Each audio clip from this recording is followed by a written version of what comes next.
이제 적응형 Federated Optimization 기법을 이제 설명을 드릴 건데, 아까 소개드렸던 일반화된 Federated Average 기법에 기반을 합니다. 에이다 그레이드와 에담과 욕이라는 기법을 바로 우리 서버 쪽에서 글로벌 모델을 업데이트하는 쪽에서 활용을 할 거고요. 클라이언트에 최적화는 그냥 SGD로 세팅을 할 겁니다. 그럼 이제 알고리즘 3과 4가 나오게 되는데요. 다음 장에 나오는데, 알고리즘 3은 Federated 에이다 그레이드 기법에 해당을 하고요. 알고리즘 4는 Federated 요기와 Federated 에이담에 해당하는 그런 수도 코드입니다. Federated 에이다 그레이드는 다 똑같아요. 보시면 클라이언트는 아까 SGD를 쓴다고 했죠.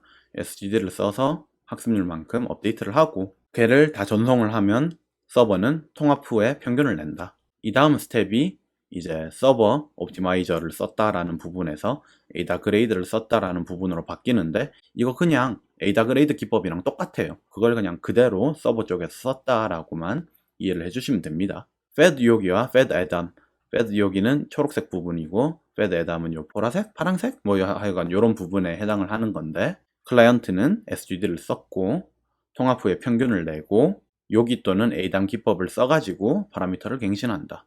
똑같이 썼습니다. 여기도 수도 코드를 짰으면 구현할 수 있겠죠. 구현을 해서 실험을 할 수 있겠죠. 6가지 테스트 케이스에 대해서 실험을 진행을 했고요. 첫 번째는 사이파 100입니다. 500명의 클라이언트들에게 데이터를 무작위로 할당을 했어요.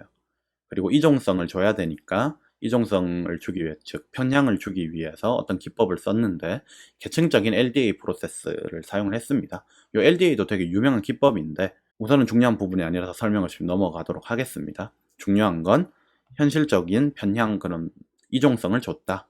모델은 레즈넷을 사용을 했는데 레즈넷을 그대로 쓴 게 아니라 배치 노멀라이제이션 레이어가 있는데 걔를 그룹 노멀라이제이션 레이어로 대체했다. 배치 정교화를 FL에서 Federated Learning에서 쓰면은 불안정할 수 있다라는 연구 결과들이 있습니다. 그거에 착안을 해가지고 배치 노멀라이제이션을 안 쓰고 아마 그룹 노멀라이제이션을 쓴 것 같아요. 다음 실험은 EMNIST라고 해서, 우리 MNIST는 아시죠? 숫자 데이터셋인데 앞에 English에 해당되는 E가 붙어서 숫자랑 영문자 데이터셋을 분류를 합니다. 이건 총 62개의 클래스가 있고요. Federated Learning을 할 때는 어떻게 했느냐? 요 데이터셋을 쓴 저자가 있어요. 즉 손글씨니까 저자에 따라서 클라이언트들에게 데이터를 다 분류를 해줘서 서로 다른 글씨체에 대한 이종적 데이터에 대한 Federated Learning을 테스트를 했습니다. 근데 요 EMNIST 데이터셋을 써서 2가지 실험을 진행을 했는데, 첫 번째는 오토 인코더, 두 번째는 문자 인식, CR을 하나 진행을 했는데 CNN 모델을 사용했다. 다음은 셰익스피어의 글을 활용을 했는데 다음에 나올 아스키 문자를 예측하는 그런 모델을 만들었고요. RNN을 통해 가지고 텍스트를 임베딩을 하고 LSTM이라고 하는 또 모델에 연결해 가지고 분석하는 그런 모델을 작성을 했습니다. 다음 실험은 스택 오버플로우이고 Q&A 문답이랑 태그를 포함한 그런 메타데이터를 제공을 하는 데이터셋이 스택 오버플로우고요. 총 342,477명의 사용자가 문답을 했습니다. 즉 사용자 수가 저만큼인데 저 각자를 클라이언트로 사용을 했어요. 한 일은 2개입니다. 여기서도 첫 번째 실험은 태그의 예측, 로지스틱 회귀라고 하는 전통적인 그런 머신러닝 기법을 썼고요. 또 하나는 다음 단어 예측이라고 해서 NWP를 했는데 RNN으로 임베딩을 하고 LSTM으로 연결을 해서 다음 단어 예측 모델을 만들어냈어요.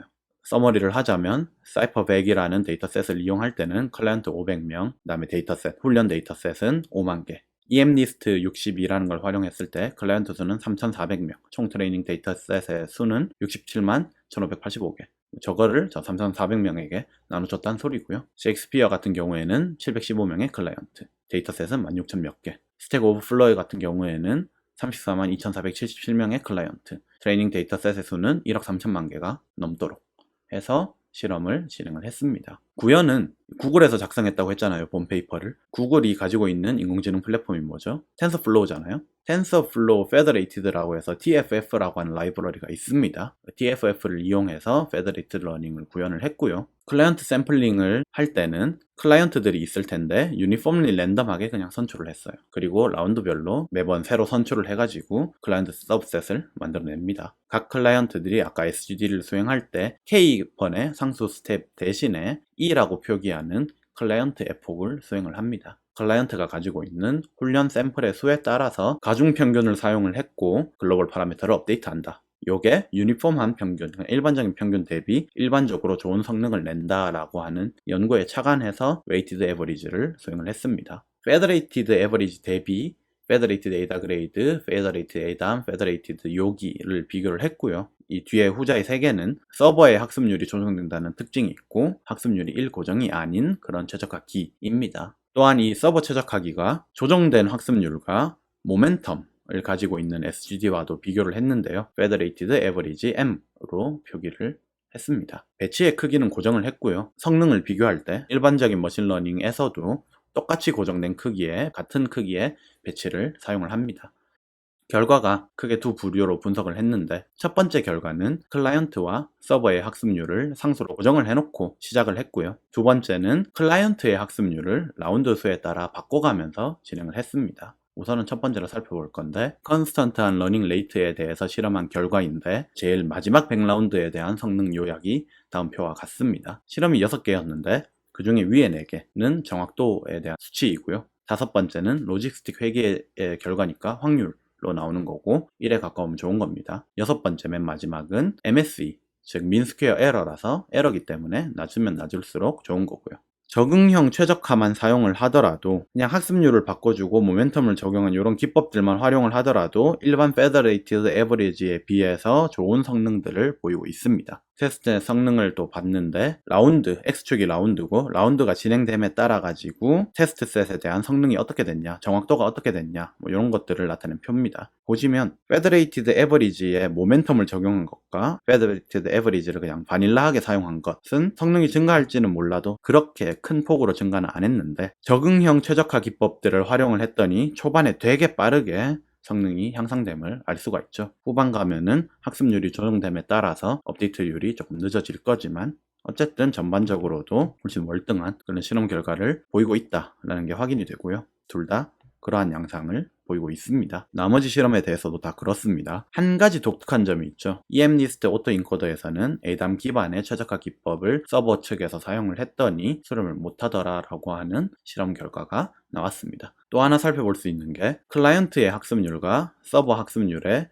비율을, 레티오를 한번 확인해 볼 수 있겠죠. 클라이언트의 학습률이 만약에 크다면 직관적으로 봤을 때 서버는 학습률을 줄여야 하지만 드리프트가 방지되겠죠. 직관이 맞는지 검증해 봐야 되겠죠. 그래서 본 실험에서 최적의 학습률을 찾아냅니다. 이 저자들이 대부분의 경우에 인버스에 관계 있더라, 직관이 어느 정도 맞더라 라는 결과가 나오게 됐고요. 일부의 예외들이 있었는데 스택 오버플로우 LR 로직스틱 회계 같은 경우에는 각 최적화기에 대해 가지고 선호되는 학습률이 그냥 따로 존재하더라, 인버스에 관계 있는 게 아니라. EMNIST AE 같은 경우에는 클라이언트의 학습률과 서버의 학습률 간의 관계가 좀 많이 복잡해 보이더라, 이 역시 새들 포인트 때문이라고 예상한다 라고 분석을 또 했습니다. 두 번째 결과인데 아까는 클라이언트의 학습률을 고정해 놓고 이제 진행을 했었다면 지금 클라이언트의 학습률 역시도 적응형 등등등을 이용해 가지고 변화를 줍니다. 디케이를 합니다. 가면 갈수록 클라이언트의 학습률을 점점 감소시킨다는 소리인데 어떤 기법을 썼느냐? 두 가지 기법을 써서 비교를 했는데 첫 번째는 인버스 스퀘어 루트인 거고 말 그대로 어떤 임의 학습률이 있을 때 라운드 스몰 t에 대해서 루트 스몰 t를 적용해서 학습률을 점점 줄여나간다. 두 번째는 익스포넨셜 디케이인데 그 중에서도 스테어케이스 익스포넨셜 디케이 스케줄 방법을 썼습니다. 500라운드마다 학습률을 0.1씩 이산적으로 감소시키는 그러한 익스포넨셜 디케이 스케줄을 사용해서 이 두 가지를 가지고 비교를 했습니다. 클라이언트의 에폭은 10으로 설정하고 라운드마다 10개의 클라이언트를 샘플링 해가지고 라운드를 진행을 했고요. EMNIST CR에 대해서 중앙화된 학습을 진행을 했더니 정확도 88%를 획득했다. 근데 이 중앙화된 학습을 진행할 때는 100 에폭마다 중앙화된 옵티마이저를 정밀히 튜닝을 해서 획득을 했습니다. 베이스라인이 되겠죠. 정확도를 기준으로 비교를 했고 마지막 100라운드에 대한 어큐런시입니다. 센트럴라이즈 된 게 당연히 성능은 제일 좋겠죠. 근데 이 센트럴라이즈드 된 모델의 성능에 얘가 되게 많이 근접하고 있다는 걸 확인하실 수 있어요. 다시 분석을 하자면 익스포넨셜 디케이가 모든 페더레이티드 최적화기 중에서 제일 좋은 성능을 냈더라. 익스포넨셜 디케이를 사용한 페더레이티드 요기와 페더레이티드 에버리지 모멘텀이 제일 좋은 성능을 냈다. 얘랑 얘가 제일 좋은 성능을 냈다. result 1이었던 클라이언트 학습률을 상수로 고정했을 때도 이랬습니다. 달리 말하자면 emNIST CR에서는 클라이언트의 학습률이 상수로 고정되어 있든 가변적으로 바꾸든 얘네 둘을 쓰는 게 좋다라는 결과를 내보낼 수 있겠죠. 익스포넨셜 디케이를 사용한 어댑티브 옵티마이저들과 바닐라, 그냥 일반적인 페더레이티드 에버리지를 비교하면 다음과 같이 라운드가 진행됨에 따라 도출되는 정확도의 양상이 그래프가 이렇게 나오게 되는데, 이런 익스포넨셜 디케이를 사용한 어댑티브 옵티마이저들이 바닐라 페더레이티드 에버리지 방법보다 훨씬 좋다라는 걸 알 수가 있습니다. 비록 페더레이티드 에버리지의 복수에 따라서도 성능 차이를 보이지만 모든 버전의 페더레이티드 에버리지를 성능을 압도했다. 결론적으로 이런 적응형 최적화기는 페더레이티드 러닝에서 수렴성을 증대시키고 월등한 성능을 만들어내는 강력한 도구가 될 수 있습니다. 추후 연구에서는 학습률이라든지 다른 하이퍼 파라미터 세팅에 관련된 연구들을 해보고자 한다 하면 어떨까, 이렇게 제시를 하고 있습니다. 본 강의 자료 역시 GitHub에 올리도록 할게요. 강의 마치도록 하겠습니다. 발표 들어주시느라 감사했고 유바.